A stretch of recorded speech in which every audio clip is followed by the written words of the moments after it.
Do This First, a daily personal development podcast that focuses on science-backed, actionable steps towards your best year ever.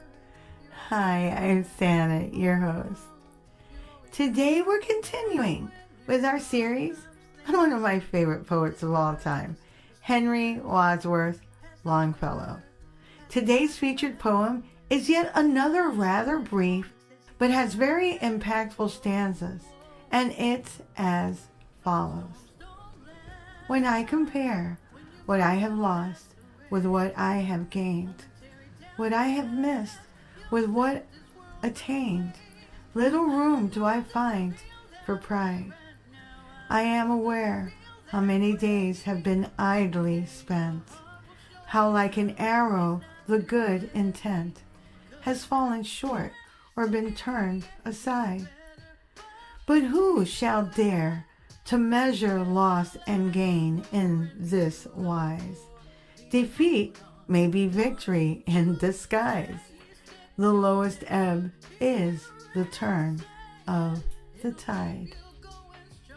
This poem, Loss and Gain, was first published in 1882 and is part of Longfellow's In the Harbor series, which was published posthumously. It showcases his enduring legacy as one of America's most beloved poets. The compilation features vintage nautical poems and other reflective pieces, giving us a final glimpse into Longfellow's poetic insights. The poems are filled with deep contemplation, and they create a serene and thoughtful atmosphere akin to a ship at harbor. Longfellow explores themes of legacy, nature, and the passage of time, and his connection to the natural world and the human spirit. This particular collection was noted by critics for its sophistication, as many of Longfellow's earlier works were written in a different tone and for the masses. In this poem, we hear Longfellow's musings on his yesteryears and accepting that he did not do all he could in the time alive on planet Earth. We know this when we read the following. I am aware how many days have been idly spent. Just to be clear, being idle means to do nothing. I understand where Longfellow is coming from, but there are times when it might be what someone needs. At a psychological level, being idle can help us recharge our bodies and mind. The constant demands of work, family, and friends, and everything else can lead to burnout. And actually, according to a survey from the top consulting firm Deloitte, burnout affects about 77% of working-aged people. I'm sure you will not be surprised to know doctors, physicians have one of the highest percentages of burnout at 49%. Taking time to be idle allows the mind to rest and recuperate, which in turn can improve focus, creativity, and overall cognitive function. In this sense, idleness can be seen as a form of self-care that is necessary for maintaining mental health.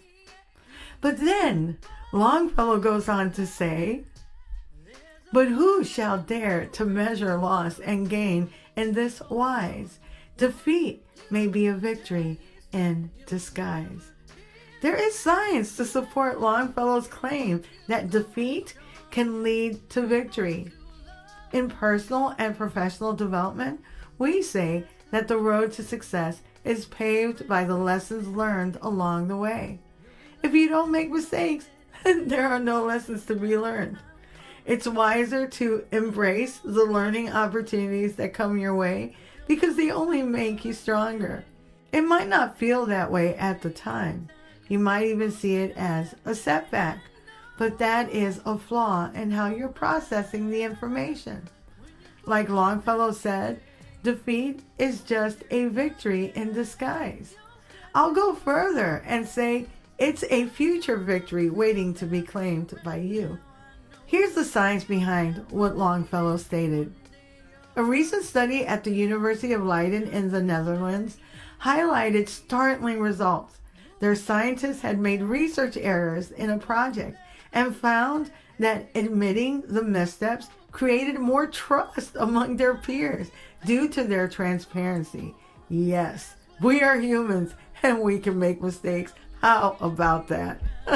Mistakes play a crucial role in learning processes, helping us understand and retain information more effectively.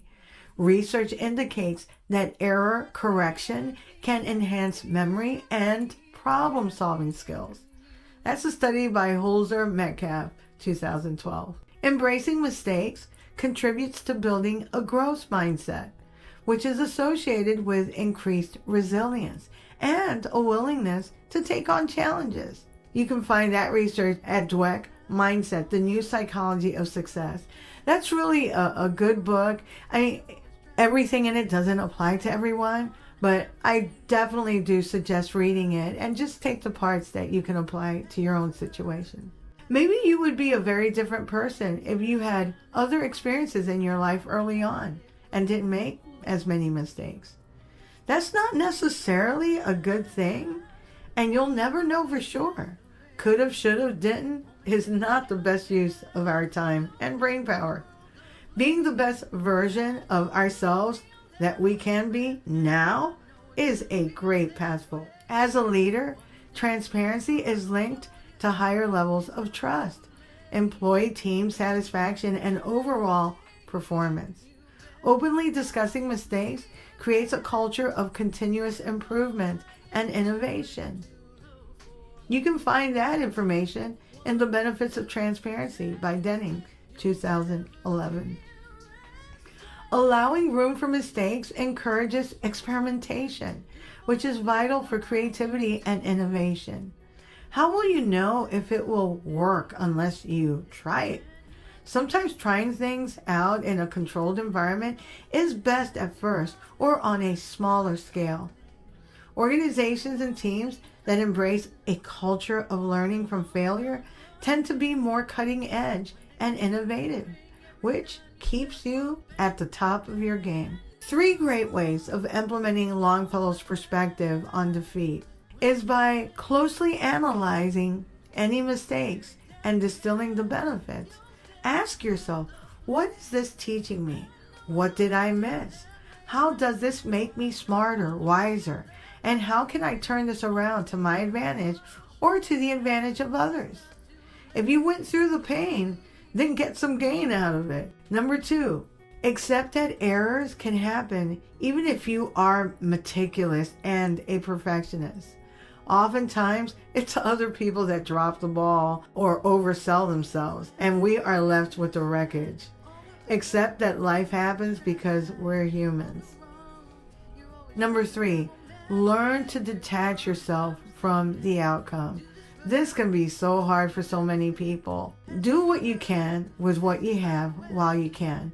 Understand that some factors may be outside of your control.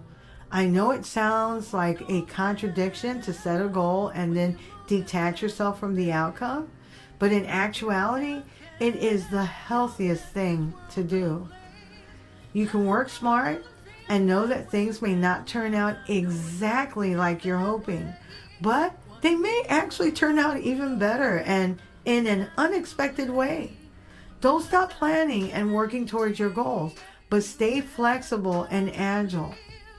Sometimes people and organizations fail at getting something they really want or reaching a certain level because they failed to pivot. One of the examples that always comes to mind when I think about this is Blockbuster Video versus Netflix. Which of the 2 companies pivoted at the right time and which one didn't? I'll give you a clue. It's the one that's still here and thriving. Remember to stay flexible. Longfellow wrote Loss and Gain at the end of his life. He experienced monumental losses and epic gains. He made his mark in history, And here we are over 100 years later and still talking about Henry Wadsworth Longfellow. I think this poem shows that Longfellow wanted us to take calculated risks and live life. He also wanted us to set aside time to do nothing. Rebooting is not only for computers. If you like what you're hearing, don't forget to leave a review. You can also read a full transcript of this podcast episode and all of my podcast episodes on my blog, DoThisFirst.life. You can also subscribe to my YouTube channel at Do This First. And I have stalled at 6,025 subscribers, so I will continue to bug you guys. And thanks to everyone that's already subscribed. You can also sign up for my new weekly newsletter, which will help you get your week started on a positive note, and updates on coaching, books, merch, my public speaking engagements as they become available, and the latest research on brain health and personal and professional development. Tomorrow we'll continue with our 10-part series on, again, one of my favorite poets, Henry Wadsworth Longfellow. Till tomorrow. Moving past the